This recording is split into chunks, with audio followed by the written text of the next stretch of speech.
Assalamualaikum warahmatullahi wabarakatuh. Waalaikumsalam warahmatullahi ta'ala wabarakatuh. Alhamdulillahi rabbil alamin. Wassalatu wassalamu ala asrafil anbiya'i wal mursalin wa ala alihi wa sahbihi ajma'in. Subhanaka la ilma lana illa ma 'allamtana innaka antal alimul hakim. ففهمناها سليمان وكلا آتينا حكما وعلما وسخرنا مع داود الجبال يسبحن وطير وكنا فاعلين رب اشرح لي صدري ويسر لي أمري واحلل عقدة من لساني يفقه قولي وصلى الله على سيدنا محمد وعلى آله وصحبه وبارك وسلم. La haula wa la quwwata illa billahil aliyyil azim. Allahumma salli ala sayyidina Muhammad wa ala ali sayyidina Muhammad. Alhamdulillah, alhamdulillah. Bersyukur kita kepada Allah Subhanahu wa taala atas limpahan kurniaan Allah, rahmat Allah, inayah Allah dan hidayah Allah, di mana nikmat-nikmat yang Allah curahkan kepada kita ini daripada kita lahir hingga sekarang tidak pernah berhenti nikmatnya. Dan sesungguhnya nikmat yang paling besar yang tidak mampu kita menghitungnya adalah nikmat hidup. Selagi hidup, selagi itulah yang ada menunjukkan adalah yang maha hidup hanyalah dirinya. Dan kita ini tidak pernah ada, dan sebelum ini kita tidak ada. Jadi bila ada kita ini, bukanlah menunjukkan kita ini ada, tetapi menunjukkan, menyatakan dia yang maha hidup, untuk menceritakan, untuk mengkisahkan seluruh alam ini adalah dia yang memberi hidup, dan penceritaan dirinya lah, tidak lain. Maka itu yang harus kita fahami benar-benar. Sekiranya kita sudah faham benar-benar, maka kita yakini hingga kepada kamalul yakin, kesempurnaan yakin, kita bawalah dalam kehidupan. Maka inilah dinamakan iman ataupun la ilaha illallah. Barulah kita meyakini, bukan membaca, bukan menyebut saja, tetapi kita meyakini kita ini tidak pernah ada. Dan adanya kita ini menunjukkan, menyatakan dialah yang ada, untuk dikisahkan, diceritakan, tak lain adalah tentang cerita tentang dirinya.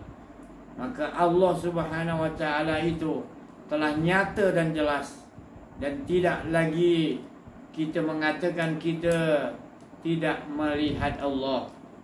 Tetapi bukanlah bermakna kita melihat Allah itu dalam segi af'al, tetapi dia ini laisa kamitslihi syai'un fil ardi wala fis sam. Tidak boleh diseumpamakan atau disetarakan, diserupakan, kerana dia di langit dan di bumi tidak boleh disama. Sebab dia menunjukkan segala yang nyata. Apa saja yang dinyatakan di sekalian alam ini, di atas 7 petala langit dan 7 petala bumi, seisi-isinya, semuanya tak ada lain menyatakan dirinya. Jadi jelas, jangan dicari ataupun jangan ditunjuk lagi. Sebab ke mana pun kita hadapkan, ke ruang alam apa pun, yang halus-halus pun, semuanya maka tidak lain wa aina ma tuwallu fasamma wajhullah. Di mana pun kita hadapkan, di situlah wajah Allah. Jadi kita tidur, kita mimpi wajah Allah. Kita masuk alam apa, alam insan, alam jin, alam jabarut, alam malaikat-malaikat, alam Allah Ta'ala yang rahsia, iaitu tetap juga yang ada hanyalah Allah. Dan tak lain yang kita lihat adalah Allah. Jadi itulah konsep yang dibawa oleh Rasulullah SAW untuk sama-sama ilahun wahid, Tak ada lagi kerja yang lebih mulia apabila kita diberi hidup oleh Allah, melainkan mengesakan Allah Subhanahu Wa Taala tanpa menduakannya, mentigakan. Menduakannya aja pun dah syirik. Sesuai dengan firman Allah, wala yusyrik bi ibadati rabbih ahada. Jangan mensekutukan aku dalam ibadah, kata Allah. Iaitu maksudnya apabila kita beribadah, kita rasa ada keakuan diri. Itu yang dimaksudkan. Jangan mempersekutukan Allah dalam ibadah. Jadi sering kali bila kita tidak mempelajari ilmu mengenal diri, mengenal Allah, minta maaf banyak-banyak, maka kita tidak ada daya kemampuan untuk kita mengesakan Allah. Sebab kita rasa kita yang ada kedirian kita. Bila ada kedirian kita, kita tidak dapat mengesakan Allah, kerana kita menyangka kita yang mengesakan Allah.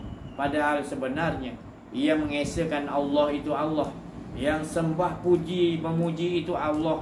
Dialah puji, dialah yang memuji, bukan dua. Dia hanya tunggal. Maka itu yang harus kita fahami. Konsep pertama sekali yang dibawa oleh Rasulullah adalah mengesakan Allah, iaitu tidak lain harus kita mengenal diri, mengenal Allah. Ya, sebelum kita nak mengenal Allah, harus kita mengenal diri supaya kita dapat memahami firman Allah Subhanahu Wa Taala, man arafa nafsahu faqad arafa rabbahu. Siapa yang benar-benar mengenal nafsu dirinya, maka mengenallah ia akan Rabb Tuhannya. Dan barang siapa yang mengenal Tuhannya, maka tidak ada lagi wujud dirinya, dan tidak ada yang lain wujud sekalian alam ini, melainkan menyatakan yang ada hanyalah Allah Zat yang Maha Esa. Maka itulah yang dinamakan manusia yang sempurna, insan kamil wa mukamil. Dia dah kenal betul-betul kesempurnaan, maka tidak ada dirinya, yang ada hanya keesaan Allah Subhanahu Wa Taala. Jadi dia meliputi sekalian alam dan sekian ruang-ruang yang ada, semuanya tidak lain mereka yang dijadikan oleh Allah, tidak ada lain mengesakan Allah Subhanahu Wa Taala. Adakah kita melihat malaikat? Malaikat mengesakan Allah. Dengan cara mana? Ketaatan atas perintah Allah Subhanahu Wa Taala. Manusia-manusia diciptakan untuk mengesakan Allah. Maka itu disebutkan la ilaha illallah. Maka rugilah orang yang tidak memahami la ilaha illallah. Kerana la ilaha illallah itulah tempat ala tujuan kita.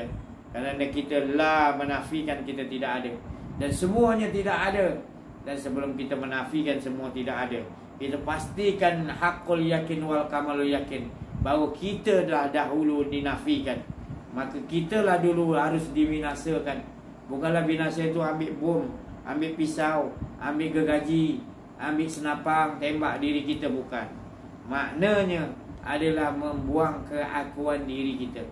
Kerana kalau kita nak mengenal Tuhan, masih ada lekat lagi keakuan diri, maka kita tidak akan faham, dan kita tidak akan tahu bahawasanya semua di sekalian alam ini adalah kekuasaan Allah Subhanahu Wa Taala. Jadi Allah Subhanahu Wa Taala, dia sentiasa menyayangi hamba-hambanya yang betul-betul menginginkan kepada dirinya. Maka sekiranya Allah beritahu, sekiranya hamba-Ku datang berjalan kepadaku, sepantas kilat aku ingin memeluknya. Kiranya sepantas kilat kita berlari nak berjumpa kepada Allah, sepantas kilat lagi Allah Subhanahu Wa Taala memeluk kepada. Jadi Allah menurut persangkaan kita. Jika kita mengingat Allah bersendirian asyik, maka Allah pun mengingati kita dalam zatnya. Sekiranya kita menyebut, menzikir, memuji, mengagungkan Allah di khayal ramai bersama-sama berjemaah, Allah akan memuliakan lagi dengan memanggil berjuta-juta malaikat untuk menyebut nama kita. Bagi begitulah sayangnya Allah Subhanahu Wa Taala kepada kita. Jadi harusnya kita berkehidupanlah dengan Allah, bukan berkehidupan dengan hawa nafsu kita. Suka hati kita, kita nak buat apa. Kita boleh tipu siapa-siapa pun dalam dunia ini, tetapi nanti kita tidak mampu menipu Allah Subhanahu Wa Taala. Kerana Allah Subhanahu Wa Taala dah berfirman, sesungguhnya Setiap diri kita masing-masing insan ini akan dikalungkan di leher kita ini kitab yang telah kita kerjakan daripada daripada mula akil balik hingga kita kepada sakaratul maut. Semua berada dalam, semua tertulis dalam kitab tu, dikalungkan di leher kita. Unuk di leher di sini kita, leher. Maka setiap sesuatu dia Allah Ta'ala kata, lihat sendiri apa yang telah engkau kerjakan. Dalam kitab tu tiada yang tertinggal langsung. Setiap detik, setiap saat, apa yang kita lakukan, malu kita, semua ada dalam.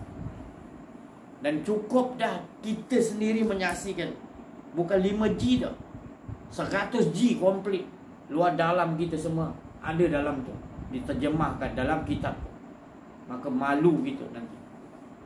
Kalau dimasukkan surga pun kita malu kerana ada aib-aib kita. Rupanya Allah selindungkan, Allah sembunyikan aib-aib kita.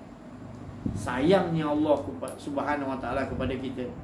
Maka perhatikan dalam kehidupan, adakah kita nak menyebut nama yang cinta lain lagi selain Allah SWT? Bilakah kita nak memulai menyintai kepada Allah? Sekiranya kita masih lagi duduk takut lama meminta kepada Allah dan tidak memikirkan betapa cintanya Allah kepada kita, mengapa kita tidak menyaut membalas rasa panggilan Allah dengan kita menyebut nama Allah dengan perasaan cinta? Kita tidak mempelajari, kita tidak faham, kita menyebut nama Allah kerana nakkan sesuatu. Sampai bila? Bukan saya tak bagi minta, bukan Allah tak bagi minta, tapi apakah yang cukup nanti kalau Allah bagi yang kita minta? Tetap lagi kita minta tak cukup, tetap hari lagi minta tak cukup juga. Minta kerana kita tidak mensyukuri nikmat Allah dengan sebenar-benar. Sekiranya kita mensyukuri nikmat Allah sebenar-benar, tandanya kita duduk dalam pengajian mengenal diri, mengenal Allah. Maka nikmatnya tadi, kerana apabila kita dah mengenal diri, maka kita mengenal Allah. Maka apabila kita mengenal Allah, maka binasalah diri kita dan semua yang kita nampak adalah kekasih kita Allah Subhanahu Wa Taala yang ada. Disitulah nikmat yang paling besar. Wa amma bi ni'mati rabbika fadis. Ad-duha. Rasulullah SAW disuruh sebut, maka nikmat mana pun yang Allah beri, kau asyik kepada Allah Rabbik, hadis sampaikanlah bahawasanya manusia ini harus menyintai pada pencipta manusia. Maka sekiranya kita sudah mengenal, tandanya kita akan selalu siang dan malam, pagi dan petang, berdiri, rukuk, sujud dan segala al-ehwal kita sentiasa kita di dalam qalbun, di dalam hati kita, selalu kita nak memikirkan macam mana nak mengesahkan Allah. Hidup kita sentiasa mahukan mengesahkan Allah dan mengajak seberapa ramai untuk sama-sama kita ilahun wahid, iaitu sama-sama menombor satukan Allah. Bukan menombor satukan nafsu kita, keinginan kita. Kita kena utamakan Allah dahulu. Kita proses, bukan bermakna saya cakap ni saya lulus, tapi kita sama-sama berjihad, bersungguh-sungguh, mohon kepada Allah kekuatan, mohon ketetapan ya Allah Subhanahu Taala daim, dan mohon hafizah. Allah tu Maha Pelindung kita, memelihara kita supaya kita tidak berada di dalam keakuan diri. Kalau kita ada rasa keakuan diri lagi, maka inilah kesalahan yang besar. Kita kena menghukum diri kita betul-betul di hadapan Allah. Kita sudah melakukan kesalahan kerana kita telah mengadakan diri kita di samping adanya Allah. Sedangkan yang ada hanya Allah, kita mengaku kita juga ada. Itu satu kesyirikan. Kita kata kita yang pandai, padahal kepandaian itu siapa bagi? Allah Subhanahu Wa Taala. Jadi setiap apa pun tindak tanduk kita sama-sama mempraktiskan, mengamaliakan untuk kita selalu mengesahkan Allah. Sesuai dengan firman Allah, wal asr, demi masa. Demi masa maknanya masa tu sendiri pun setiap semula dijadikan, kita pun tak tahu bila asal mulanya masa tu. Tetapi sampai sekarang, sampai hari kiamat, sampai hari yang telah ditetapkan oleh Allah, ia sentiasa mengesahkan Allah masa tu sendiri. Ya Allah, hebatnya Allah Subhanahu Wa Taala. Dijadikan masa tadi, masa tu tak lain mengesakan Allah. Bagaimana cara masa tu mengesakan Allah? Dia sentiasa menunjukkan bahawa Allah itu sentiasa berada di dalam kesibukan. Bagaimana Allah ni rasa sibuk? Tak. Allah kesibukan Allah. Dia mengatur malaikat, kau jaga ni, malaikat bagi rezeki yang, malaikat semua dia bagi tugas. Wali-wali Allah kau gini, nabi-nabi makam kau di sini. Semuanya Allah telah sempurnakan. Tak ada ciptaan Allah yang membawa kepada ketidakpuashatian. Cuma manusia ini dia suka berbalah-balah. Padahal apa yang telah Allah tetapkan dalam kehidupan kita, itulah yang paling sempurna dan paling baik. Maka perlulah kita menanamkan di dalam diri kita, iaitu apa saja musibah, apa saja yang melanda kita nanti, maka kita harus memegang akidah kita. Engkaulah ya Allah, Engkaulah ya Allah.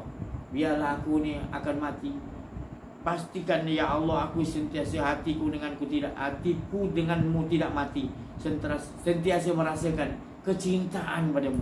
Setiap aku menyebut namamu, aku merasa asyik padamu ya Allah. Leburkan aku dalam keasyikan itu hingga hilang keakuan diriku ya Allah. Warzuqnil fana'an, kurniakan kepada kami. Warzuqnil fana'an, fana kepadamu ya Allah. Hanya Engkau yang boleh melebur, memfanakan aku ya Allah. Maka disitulah tempat yang paling nikmat.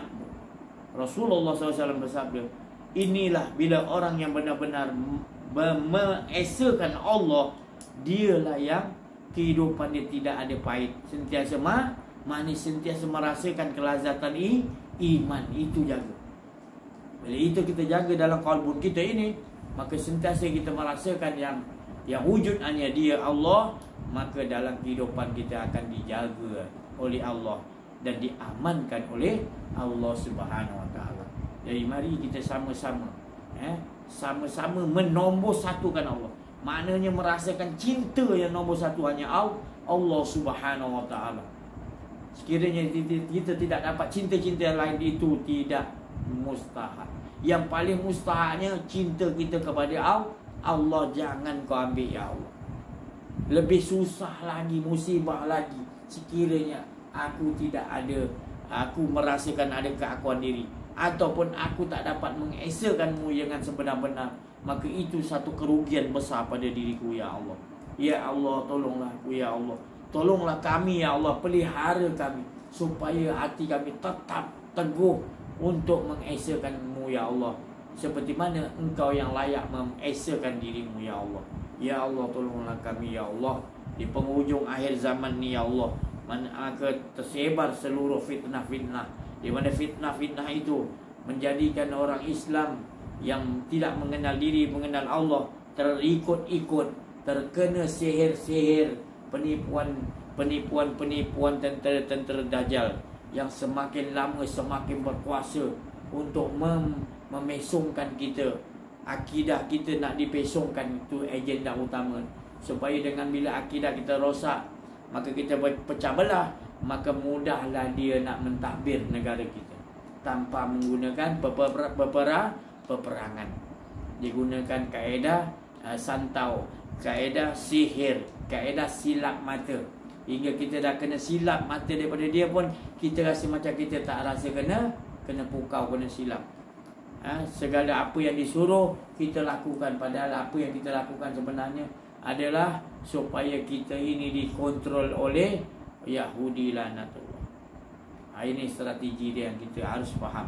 Kalau kita masih lagi takut, okeylah nak cover lagi guna ayat ni, gunakan tadi, maka kita telah salah menggunakan ayat Quran. Tempatnya bukan di sini. Jadi tempat dia di tempat lain, maknakan tu tempat lain, tapi kau gunakan sama makna di tempat situasi apapun. Itu menunjukkan kita tidak faham. Jadi perlulah kita ulang-ulangkan supaya masa kita sentiasa mengesakan Allah.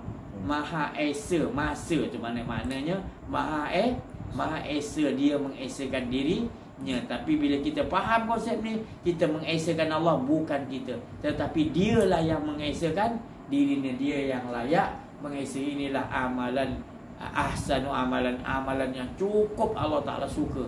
Inilah yang Allah nak lihat kepada kita, seperti mana yang telah dicontohkan oleh Rasulullah sallallahu alaihi wasallam dengan sempurnanya. Para rasul, para nabi-nabi 124,000 aulia-aulia Allah, wali-wali Allah, orang-orang arif billah, semua tak ada kerja lain hidup dia. Dia akan utamakan mengesakan Allah, tak ada keakuan dirinya. Itu mereka tanamkan. Mereka dah pakar meleburkan diri mereka, para rasul, para nabi, para orang arif billah. Mereka sentiasa mau duduk di situ, kerana di situ Rasulullah telah memberitahu, di situ tempat yang paling aman sekali, iaitu dan siapa yang dapat mentauhidkan Allah benar-benar, mengesakan Allah sebenar-benar, hingga kan tidak ada lagi rasa ada keakuan diri walau sekuman, dan setiap degupan jantung turun dan naik, berhenti, sentiasa dirasakan Allah lah yang naikkan napasku ke atas, Allah yang menurunkan balik untuk menyebarkan, mengajak manusia sama-sama mengesakan Allah, dan berhenti untuk merasakan bahawa kenikmatan yang paling tinggi adalah dengan Allah Subhanahu Wa Taala. Jadi alhamdulillah, bersyukur kita kepada Allah Subhanahu Wa Taala, masih lagi kita dapat mendengar cerita-cerita tentang keagungan kebesaran Allah. Tidak ada lain yang diceritakan melainkan kebesaran, keagungan, kehebatan Allah Subhanahu. Allah Maha Sempurna, itu yang kita ceritakan. Maka kita telah dibahagiakan Allah kerana kita menceritakan sang kekasih kita, menunjukkan kita juga dikurniakan oleh Allah nikmat yang besar, iaitu rasa warzuqnil fana'ani, iaitu cinta lebur hingga fana lebur, dan kita rasakan, bukan rasakan kita, tetapi nak diistilahkan yang wujud hanya dia. Maka disitulah tempat yang paling nikmat. Setelah Rasulullah balik daripada Isra dan Mi'raj, Allah berkata, wa amma bin ni'mati rabbika fahadith, nikmat kau dengan aku, asyiknya hadis sampaikanlah Rasulullah. Jadi itu juga yang kita bawa, tak ada kerja yang lebih tinggi dan lebih mulia lagi. Dan mudah-mudahan bila kita melakukan kerja ini, hati kita sentiasa dikurniakan oleh Allah, hati yang sentiasa fana, iaitu tidak ada sombong, tak ada riak, dah tak ada keaduan diri dah. Nak riak, nak tabur waktu, tak ada. Semua semata-mata dialah yang melakukan, mentadbirkan diri kita 100%. Tak ada satu pun kita boleh. Yang ada kau pun angan-angan.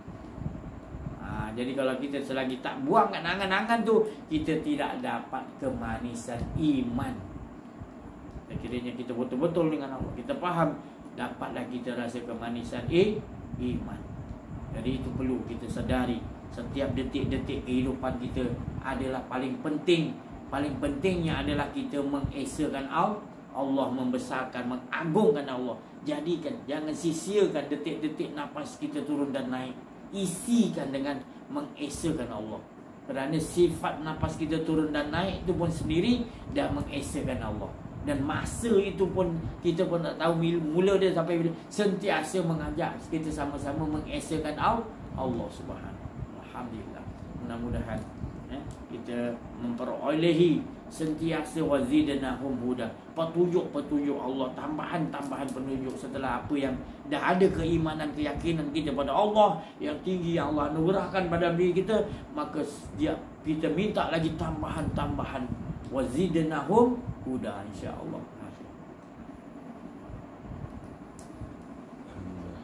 Bismillahirrahmanirrahim. Assalamualaikum warahmatullahi wabarakatuh. Alhamdulillah, diberi kelapangan masa Allah SWT untuk hadir pada majlis malam ini.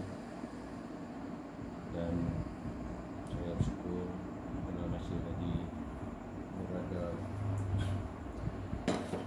dalam mengikuti pengajian sama ada melalui YouTube atau hadir ke rumah macam. Setiap kali kita hadir ke sini, tujuan utama kita adalah untuk memahami jalan rohani kita, iaitu mengenal diri, mengenal Allah. Dan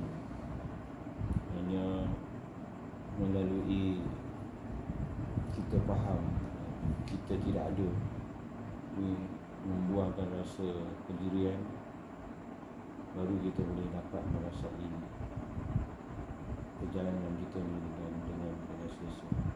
Maksudnya akan datang kita punya input-input yang kita dapat daripada pengajian, cara-cara untuk kita memantapkan pemahaman kita. Maksud saya, dengan segala apa yang kita pelajari setiap hari, kita diundang-undang untuk mengingatkan supaya kita tidak ada yang ada hanya Allah Subhanahu Wa Taala. Semua yang ada ni adalah kejelian. Kita ni sebagai diistilahkan sebagai wayang kulit. Maknanya kita hanya melakonkan skrip-skrip yang telah dibuat. Jadi itu harus kita fahami. Itu perkara asalnya harus kita fahami, dan kita kena bawa benda tu dalam kehidupan. Jadi maknanya kita tak boleh selalu ada, tak boleh ada rasa kita yang berbuat. Itu satu kesalahan kalau kita yang mengikuti jalan ni selalu meletakkan diri kita, tidak meletak Allah. Sebenarnya yang kita tekankan sekarang ni, apa juga keadaan, segala yang berlaku, apa itu telah diskripkan oleh Allah. Jadi kita hanya melakukan. Jadi saya pesan pada diri saya dan para pendengar YouTube faham akan konsep kita ni sebenarnya, supaya kita tak lari terjun. Saya rasa itu saja daripada saya. Wabillahi taufiq wal hidayah. Assalamualaikum warahmatullahi wabarakatuh. Assalamualaikum warahmatullahi wabarakatuh. Alhamdulillah yang diucapkan teman kita tadi, Khatir Rabbani, kalimat kudus, kalimat Rabbi. Alhamdulillah, mudah-mudahan yang dipesankan bawakan dalam kehidupan kita sama-sama. Tak ada lain, mengesakan Allah, menombor satukan Allah, membesar, mengagungkan Allah, seperti mana dia cukup membesarkan dirinya sendiri. Dia yang layak untuk mengesakan dirinya. Dia yang sebenar-benar kudrat dan iradat dia lah sebenarnya yang hidup, yang sentiasa maha hidup. Jadi kita tidak ada lagi rasa was-was, dan kita sentiasa diberi oleh Allah kefahaman di sisi Allah, hingga kita tidak ada was-was, syak lagi bahawa dialah yang ada, dialah yang nyata, dialah yang mengagungkan diri, dia yang mengesakan dirinya sendiri, insya-Allah. Jadi sekian, cukup sampai di sini dulu. Terima kasih atas perhatian. Mohon maaf atas kekurangan, kesilapan dalam menyampaikan ada rasa keakuan diri. Maka wa'afu minkum, wabillahi taufiq wal hidayah. Assalamualaikum warahmatullahi wabarakatuh. Waalaikumsalam warahmatullahi wabarakatuh. Allahumma Allah